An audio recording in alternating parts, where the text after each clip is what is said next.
Merci, bonsoir tout le monde, merci de l'invitation. En fait, moi, dans ma préparation de cette commande de contribution sur la question des approches préventives en itinérance jeunesse, je suis restée bloquée très rapidement sur l'idée de cette prévention et l'idée et de l'associer aussi aux compétences municipales. Donc, ça ne sera pas un portrait très très large de ce qu'on peut faire en matière de prévention qui peut appeler un certain nombre d'actions gouvernementales, que ce soit au niveau provincial et fédéral, mais bien rester au niveau municipal. Et je dirais pas grand-chose, parce qu'en plus mes collègues vont le dire par la suite, alors je vais leur laisser, sur qu'est-ce que ça veut dire qu'être un jeune en situation d'itinérance, qu'est-ce que ça veut dire que d'arriver dans la rue, quelles sont les trajectoires qui mènent à la rue, mais juste rappeler quand même que de manière générale, lorsqu'on parle de jeunes qui vont arriver dans la rue ou qui sont en situation d'itinérance, ce sont des jeunes qui sont souvent en quête de sens, en quête de place, en quête de lien, et que c'est autour de cela qu'on doit bâtir des actions qui vont favoriser finalement que quelqu'un se trouve quelque part et se trouve au plan aussi identitaire. Donc c'est dans cette perspective-là que j'ai essayé de réfléchir à l'idée de prévention. Alors, à la fois dans la prévention pour éviter qu'un jeune tombe dans la rue, mais aussi pour éviter qu'il se trouve dans des précarités et des instabilités qui vont pouvoir le mener à la rue. On sait que beaucoup de jeunes qui arrivent dans les rues de Montréal sont, pour la plupart d'entre eux, et ça a beaucoup changé au fil du temps, mais sont beaucoup des jeunes de la région montréalaise, ce sont des jeunes qui ont vécu des difficultés nombreuses à l'adolescence, certains ayant été placés en centre jeunesse pendant une longue période.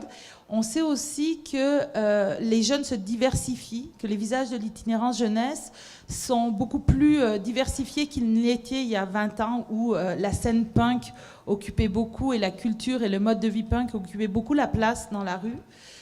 Que maintenant c'est beaucoup plus diversifié, et je pense qu'aussi il faut en tenir compte en matière de prévention. Ce qui fonctionne pour un jeune ne fonctionnera peut-être pas pour un autre, et donc il faut s'ouvrir les yeux à cette diversité. Alors, la première chose, j'ai dit que ce sont des jeunes qui ont un manque de liens et un manque de réseau significatif qui peut les soutenir et qui peuvent les aider. Ce sont des jeunes qui ont eu des parcours et des expériences à l'adolescence, souvent de décrochage scolaire, de difficultés de relation avec les adultes, leurs parents, mais aussi tous les adultes qui ont fait des interventions autour d'eux. Donc c'est des jeunes avec qui on a besoin de renouer du lien, et du lien significatif.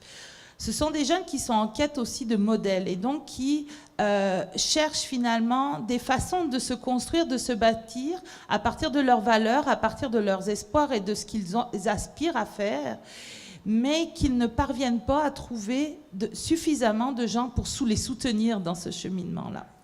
Et donc je pense qu'en matière de prévention, un des enjeux majeurs, c'est de recréer du lien autour de ces jeunes-là. De recréer du lien qui fasse du sens, qui crée des opportunités. Alors comment on fait cela ?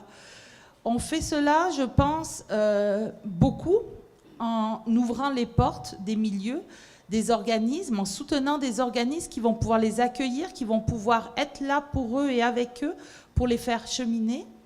Mais je pense que ça ne suffit pas.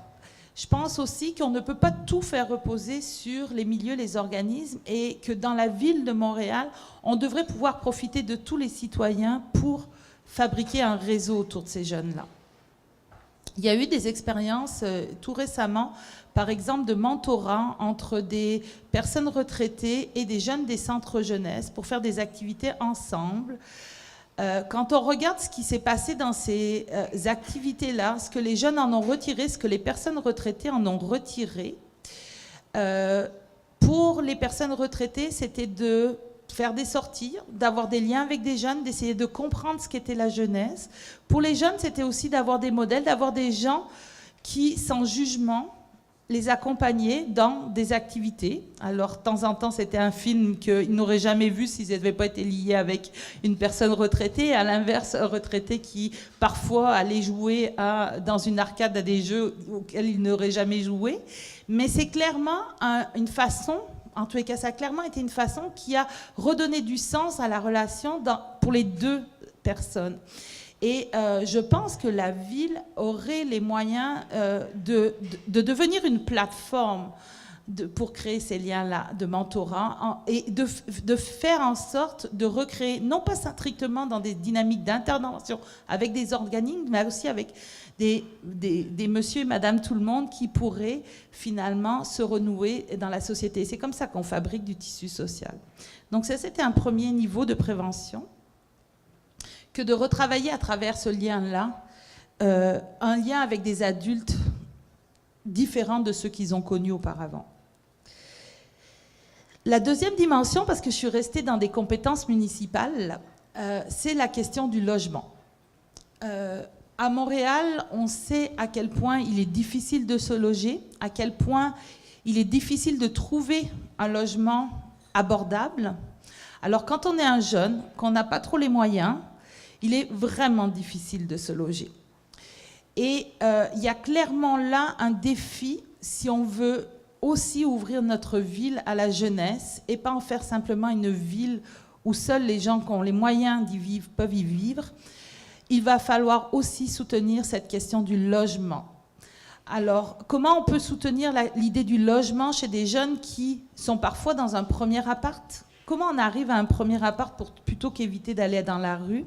Comment on construit suffisamment de places en logement pour que des jeunes puissent effectivement aller vers une location, aller vers un premier appart? C'est un défi, mais je pense qu'en construisant des logements sociaux et en mettant l'accent sur une priorité et une mixité des utilisateurs dans les logements sociaux à Montréal, on aurait certainement là un moyen de faire un espace pour des jeunes qui ne parviennent pas à rentrer sur le marché locatif privé ou qui vont rentrer sur un marché locatif privé qui ne leur permet pas de vivre dans des conditions adéquates, notamment parce que des logements pas chers qui accueillent des jeunes sans trop grande assurance de paiement de loyer, ce sont généralement quand même des logements où il y a des situations d'insalubrité importantes. Donc, d'ouvrir, on a beaucoup de priorités en logements sociaux qui vont aller vers les personnes vieillissantes, les personnes retraitées. C'est clair qu'il y a des besoins là, mais il y a aussi des besoins de faire accéder pour la première fois à des jeunes à un appartement et à un logement. Et très certainement qu'on gagnerait à penser aussi les projets de manière beaucoup plus mixte en termes d'âge et en termes de génération.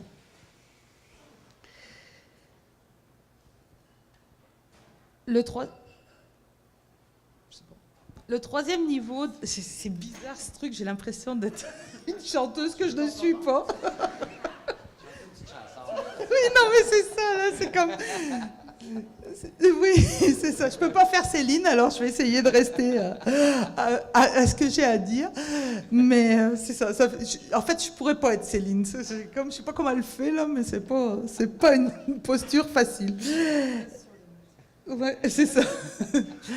L'autre niveau de compétence, c'est toute l'intervention autour de l'insertion socio-professionnelle. Comment la ville peut faciliter le passage vers un emploi chez des jeunes qui sont dans des situations de précarité, qui sont dans des situations de difficulté et qui sont aussi à risque ou dans la rue. Il y a eu des initiatives et il y a encore des initiatives de travail journalier, de travail à la journée. Je pense que c'est des initiatives qu'il faudrait à la fois multiplier et pour permettre et faire reconnaître que peut-être qu'un jeune, considérant toutes ses difficultés et toutes les batailles qu'il a à mener, n'est pas prêt encore à avoir un emploi stable, mais très certainement que de cultiver cette possibilité d'avoir un peu de revenus, d'avoir des expériences positives à travers cela, et surtout d'être en possibilité de faire de ce type d'emplois qui peuvent être intéressants et voire même qualifiants. Alors c'est tout un défi, mais je pense qu'il y a clairement une plateforme là à travailler autour du cheminement entre je travaille quelques jours, je commence à me stabiliser, je vais aller vers des emplois de plus longue durée. Il y a clairement quelque chose où la ville pourrait renforcer ces mécanismes de prévention en donnant des opportunités de travail, mais aussi des opportunités d'acquérir des revenus. Dans le vieux temps où j'ai commencé la recherche sur les jeunes de la rue, les jeunes de la rue utilisaient beaucoup le squeegee pour faire des revenus. Et à l'époque, il y avait des travailleurs de rue et des jeunes de la rue qui rêvaient que la ville de Montréal puisse leur offrir un permis, en tout cas une procédure pour avoir un permis pour faire du squeegee à Montréal. Ça a fait quelques audiences au conseil de ville, mais c'était clairement là à la fois une alliance entre des jeunes qui avaient développé une stratégie de débrouillardise, qui avaient à l'intérieur de ce squeegee-là des réflexes, des compétences, des comportements, des attitudes de relation à la clientèle qui étaient celles des voitures. Et il y avait clairement là quelque chose qui relevait d'une activité de travail. Et malheureusement, le squeegee est resté non seulement interdit sur la ville de Montréal, judiciarisé à un tel point que beaucoup ont connu la prison pour avoir fait ce type d'activité. Mais il y a sûrement là encore des façons de concevoir aussi le travail journalier à partir de ce que les jeunes veulent véritablement faire. Quels sont les types d'activités qu'ils proposent pour éviter sans cesse d'être constamment dans l'idée que voici ce qu'on vous propose, voici ce qu'on vous offre comme opportunité, mais vous n'avez jamais pris part à finalement la création de ces opportunités-là. Ces jeunes-là sont souvent très créatifs sur qu'est-ce qu'ils pourraient faire et qu'est-ce qu'ils voudraient faire, y compris pour gagner quelques sous. Et je pense qu'on devrait aussi, en matière de prévention, les écouter pour construire avec eux et bâtir avec eux ces opportunités. Finalement, même si je suis tout à fait consciente que la santé n'est pas une compétence municipale, il y a très certainement quand même une possibilité d'agir tout au moins sur la santé globale et le bien-être des jeunes en situation d'itinérance à Montréal à partir d'une compétence de ville.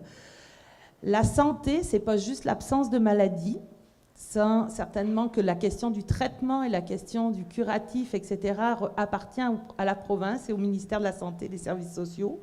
Mais il y a très certainement la possibilité de travailler sur le bien-être de ces jeunes-là en prévention. Et si on pense la santé de cette façon-là, ça veut aussi dire qu'on peut concevoir des interventions qui ne nuisent pas au bien-être des jeunes.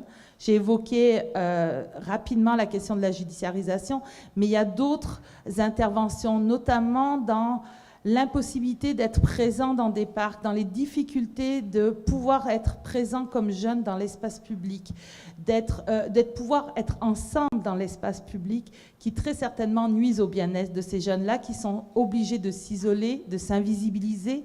Et il y a sûrement là une réflexion à avoir pour améliorer la cohabitation, mais très certainement aussi pour mettre une place et autoriser et laisser la place et l'espace public aussi aux jeunes. Et pas simplement dans le cadre du Festival d'expression de la rue, 3 jours par année, au centre-ville de Montréal. Même si c'est déjà beaucoup et très bien, mais on pourrait faire mieux, il en reste 362 autres journées. Pour finir, je ne pourrais pas ne pas poser la question en termes de prévention sur le souci qu'on devrait avoir avec les jeunes filles. On parle beaucoup des jeunes, et quand on parle d'itinérance, finalement, on finit toujours par parler des garçons.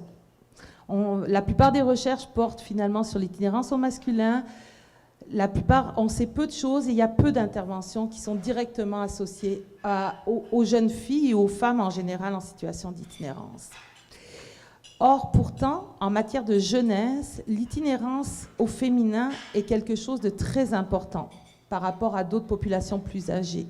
Il y a beaucoup de jeunes filles qui sont en situation d'itinérance à Montréal et ailleurs. Et on a très très peu d'interventions, de manière préventive ou pas, qui sont associées effectivement à ces jeunes filles-là. Vivre dans la rue quand on est jeune, c'est pas facile. Mais vivre dans la rue quand on est une jeune fille, ça l'est encore moins. Et il y a des difficultés qu'on fait vivre à ces jeunes filles parce qu'on ne se soucie pas de les voir aller dans la rue, qui devraient être inacceptables dans notre ville comme dans notre société. Avoir des mécanismes dans toutes les formes de prévention que j'ai citées avant, en termes de relations, en termes de logement, en termes d'emploi, qui soient directement orientés vers l'idée que des jeunes femmes ne doivent pas être dans la rue, il me semble être une priorité à mettre de l'avant en termes de prévention. S'il y a une population qui est la plus vulnérable, c'est très certainement celle-là. Donc le défi, c'est de faire reconnaître cette itinérance au féminin et d'agir aussi en créant des espaces sécuritaires, en créant des opportunités pour que ces jeunes filles-là puissent éviter tous les risques qui sont associés à la rue. Voilà, je vais m'arrêter là.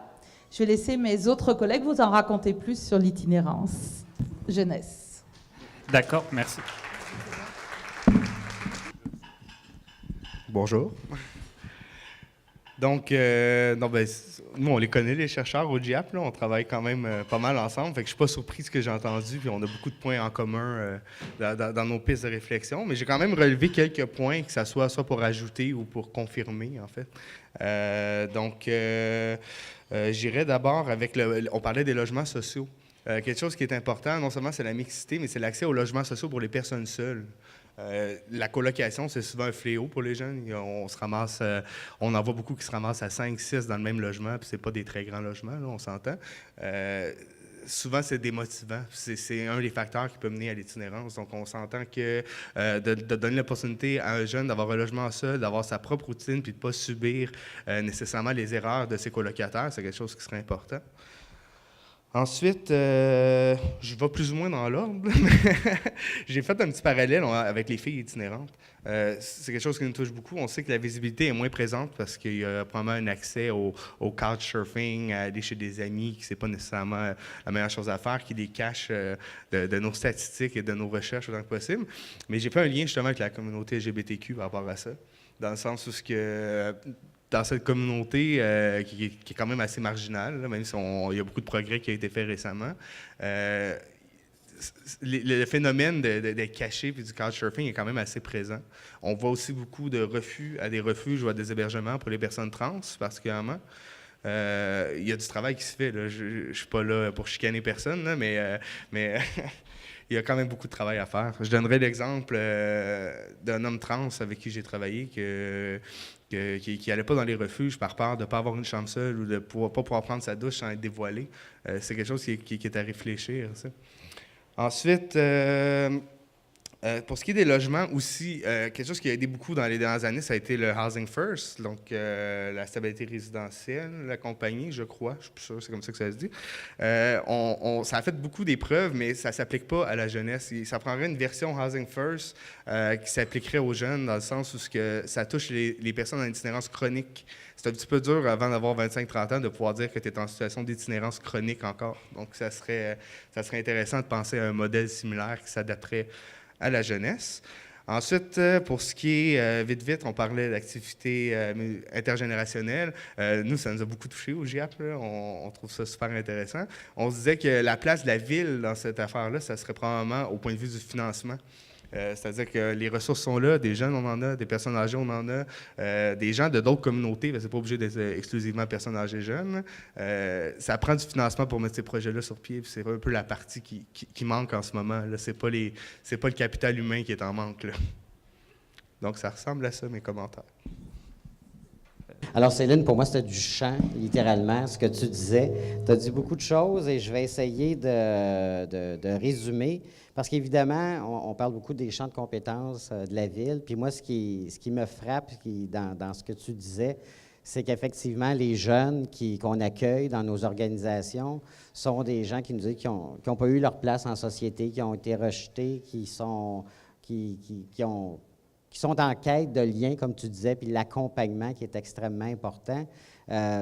la Ville ne peut pas se substituer au réseau de la santé et des services sociaux, mais ce qui est notre marque, ce qui est de grand champ de compétences, c'est l'occupation de l'espace public, la gestion de cet espace-là. Et on peut se poser la question à travers les dernières années, effectivement, quelle est la place qu'on fait aux jeunes? Les jeunes, dès qu'ils sont rassemblés dans un parc ou dans un lieu de la ville, sont rapidement identifiés à une nuisance. Donc, il y a la police, il y a la peur, il y a toutes sortes de réactions qui sont négatives.